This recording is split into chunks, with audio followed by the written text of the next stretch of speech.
unlocking your world of creativity with best-selling author and brand innovator, Mark Stinson.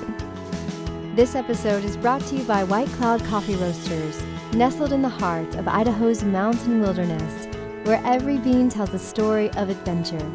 Discover the difference in their premium beans, meticulously roasted to capture the essence of the mountains. Now, listeners of our podcast can get an exclusive 10% discount. Just use the promo code CREATIVITY at checkout. Visit whitecloudcoffee.com and use the code CREATIVITY. Welcome back, friends, to our podcast, Your World of Creativity, where we explore the journeys of innovative minds and creative spirits across all sorts of art, music, design, and beyond. And today we're going to dive into the world of indie J-pop, with a rising star who's really starting to make waves internationally, Olivia Millin. Olivia, welcome to the show. Thank you for having me. Yeah, it's so great. And this is not a genre that a lot of people may be familiar with. So I thought before we jump in, we'd take a quick listen to your latest track, TTYL. Absolutely. Sounds great. I'm strayed so far from what I planned to be. 다시 I knew me. Gotta let the thoughts through. Gotta set them free. See what I feel to you and from me. Oh, oh, you can't take it and now it's gonna blow. Oh, 'cause you don't have a clue. Yeah, you don't know. Oh, I know you can't handle this natural flow. Oh, 'cause in the dark I glow.諦めることはできるけど私は諦めない嘘つきにはなりたくない Pass you in the halls Don't know you at all. That's such high energy. Olivia, you must be so happy with the new track. I am. It came out really well, and it came out way better than my expectation for it. And that seems to be the thing for most songs that I produce. Oh, that's great. And the high energy videos and your Instagrams, there's a lot of malls, a lot of skating rinks, a lot of public squares. You're really putting it out there. Yeah, I'm trying my best. That's great. I didn't know a lot about J-pop as a genre, but I think your music is really blending this J-pop genre with a lot of other maybe Western influences. What drew you to Japanese music and culture? How did that really shape your music? Yeah, so I've been into Japanese culture ever since I was like 7. What really drew me in first was the music, actually. I was obsessed with Hatsune Miku for a while, and the producers behind her. She's if you're unfamiliar with her, she's a robotic tool that is used to make music. And people create this character around her, which is very popular in pop culture in Japan and even in America too. Mm-hmm. And I really loved that kind of music. And then I started to branch out and listen to other music, YOASOBI or Atarashi Gakko or people like that. And and Green Apple, Mrs. Green Apple. That's a huge one that I also love. And I ended up falling in love with not only just the music, but the culture. I started doing a deep dive into the tradition culture. When I was in high school, I decided to take Japanese lessons because I figured if I really like the culture this much, I might as well go all the way. And now I'm a Japanese major in college. That's terrific. And were there any challenges in particular that you faced in trying to merge these styles as you're either writing or producing? What do you think makes this approach unique? Yeah, for difficulty, I think it sometimes can be difficult to merge the languages in a certain way. It's sometimes hard for me to decide when to use Japanese and when to use English. But now that I've gotten more into the habit of it, I think I've really gotten into using English for the chorus and Japanese for the pre-choruses or verses, and maybe like little bits of English there and here and there. Mhm. As for what makes it unique, I think it's the fact that I have a little more of a Western spin on my style of J-pop, which isn't exactly like most Western songs either. If I had to describe it, it would be like Lady Gaga meets YOASOBI. Mhm. If if anybody's familiar with any of it. Yes, indeed. And your latest album, Start Again, has really resonated with your fans. What's the story behind this? There's a lot of range of emotions and themes that you seem to want to capture in these songs. Yeah. So the story behind Start Again is just a general meaning of empowerment, because I figured who struggles more with change than any of us, right? We all struggle with change. Change is a huge factor in everybody's lives. So I figured Start Again is like the empowerment of getting used to change. And I'm not going to release the entire track list of my songs because Yes. on Friday, and I'm going to leave some stuff up to surprise. But I do have my tracks in order on purpose from where I feel the least, I guess, empowered to the most empowered. And it's a gradual journey of self-realization. Very good. One song in particular, Broken Piece of Joy, I read it hit #1 in the UK on the iTunes J-pop chart. You must feel good about that. Yeah, that was a huge accomplishment.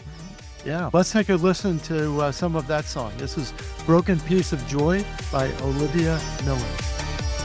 Once I was a little girl, no worries, no concerns. That was before I got hurt from the lessons I never learned. 이집은 하나서 나가이, 네 방 가까이라 나가이. 누르온 나무들 그다사이, 와다시와 데키나이.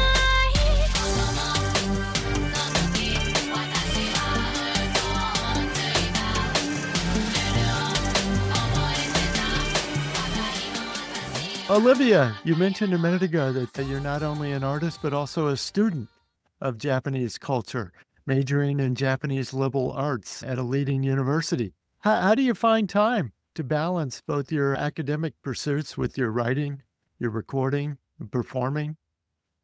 Yeah, so I treat it as if almost an after school activity, if you've ever had that idea. It's a little more than that because it's obviously a full-time job, but I don't have classes solidly from 8 to 3 p.m. like I would every day in high school. So that makes things more lenient for me to fit dance breaks, rehearsal, speaking practice, songwriting, all of the fun stuff in between. And do you find, when I think of the academia part of it, do you find that studying the language, the culture, the arts, the literature, does this help deepen your connection to the music, or does it take you in a different creative direction than just pop songs? Absolutely. Oh my gosh. It's so much deeper than just pop music to me because it's really rooted in appreciation for the culture. And I really wouldn't, I don't know if I would be making music the way that I do without the Japanese in it, because it's really, I try to keep in mind the Japanese culture and what fits with both cultures. I try to, honestly, for me, it's about uniting the two cultures, American and Japanese. And thinking about, you mentioned a lot of your musical influences and how that's evolved. But I also wanted to think about your creative process for a minute, especially collaborations, producers, supporters. Who are some of the people who have contributed to getting the work done?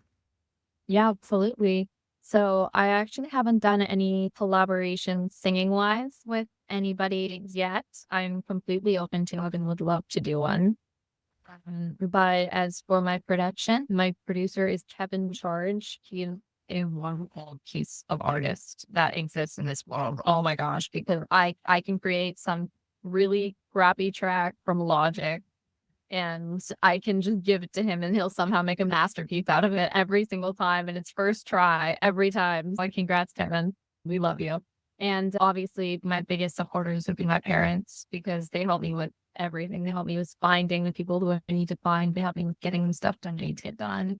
And they really help me with planning. They're really supportive. And then also my friends at college who helped me film for my Instagram and TikTok. Yeah, those are great. And looking ahead, how do you see things evolving or continuing? I know we like to enjoy the moment, and you've got this new work just now coming out. But are you already thinking and scheming and wondering what's next? I'm definitely always one step ahead. I have like my entire album that's going to be after Start Again is almost entirely written. So I'm pretty prepared. That's great. We have time to play another song. What should we hear? Oh, success. All right, let's play Success. This is Olivia Millin.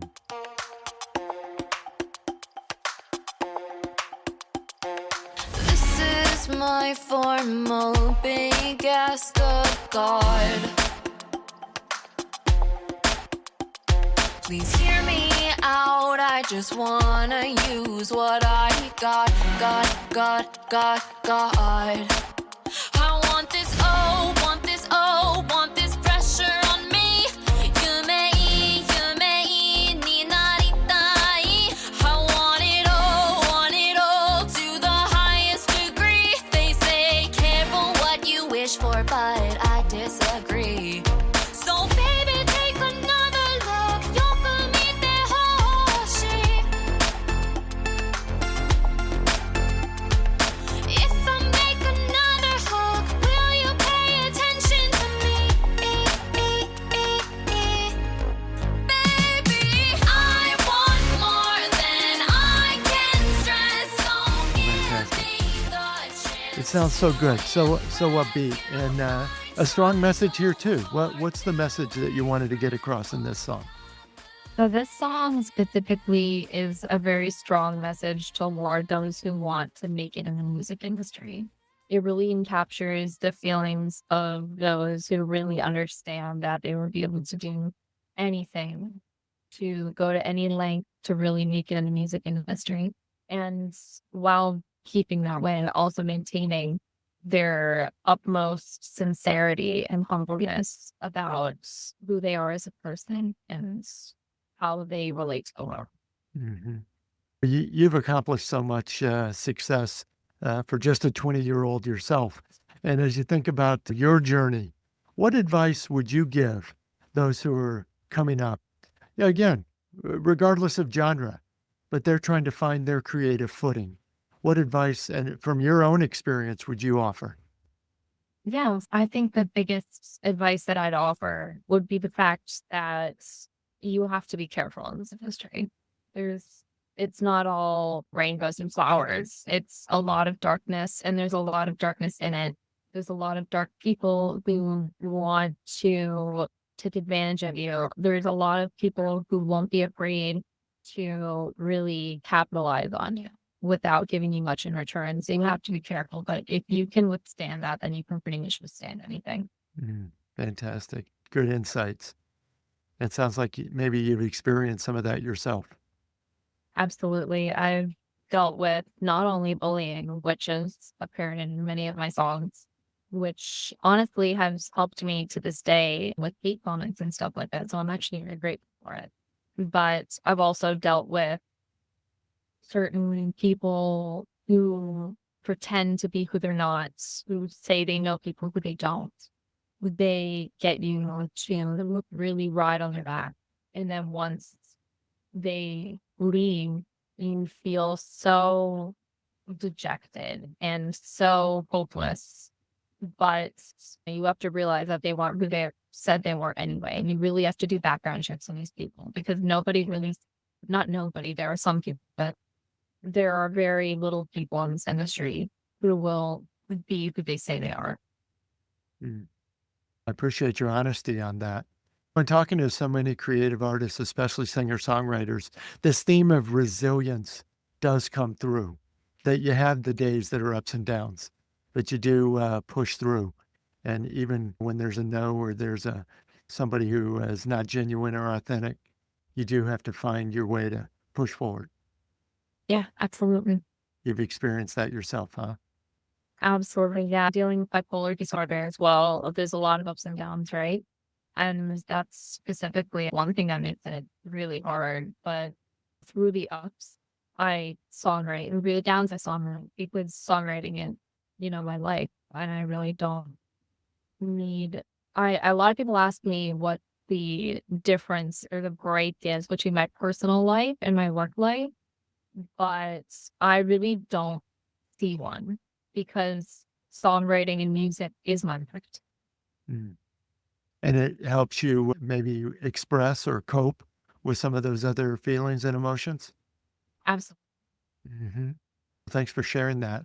Because if we only listen to the beat of the J-pop song, we might miss the person underneath. So I appreciate you sharing that. Of course. Thanks very much. Yeah. And how can we connect with you? I mentioned your Instagram account, but I'm sure you've got a great YouTube channel and other things going too. How can we find you? Yeah, I'm on YouTube. I'm on Spotify, Apple Music, pretty much any music streaming services that are available. I have an Instagram that's at Olivia Millin with an extra A and an extra N. That's OLIVIAMIRINN. And then I have my YouTube, which is just Olivia Millin. And it's my TikTok, which is It's Me, Olivia Millin. Fantastic. I'll put all those links in the show notes so that we can find you.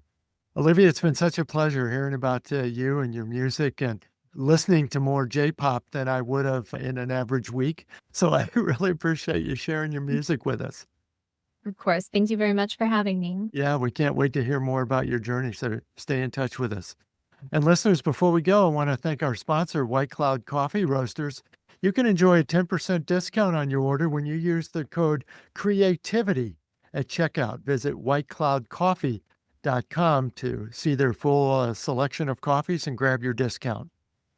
And of course, if you enjoyed today's episode with Olivia Millin, don't forget to rate and review and subscribe on your favorite podcast app. Your support helps us reach more listeners, of course, but also bring more creative voices to the microphone, and we always enjoy that. So again, thanks, Olivia. And as we go out of the podcast, we'll listen to another track from your latest album. Thank you. All right. And listeners, come back again next time. And until then, keep unlocking your world of creativity. I'm Mark Stinson, and we'll see you next time.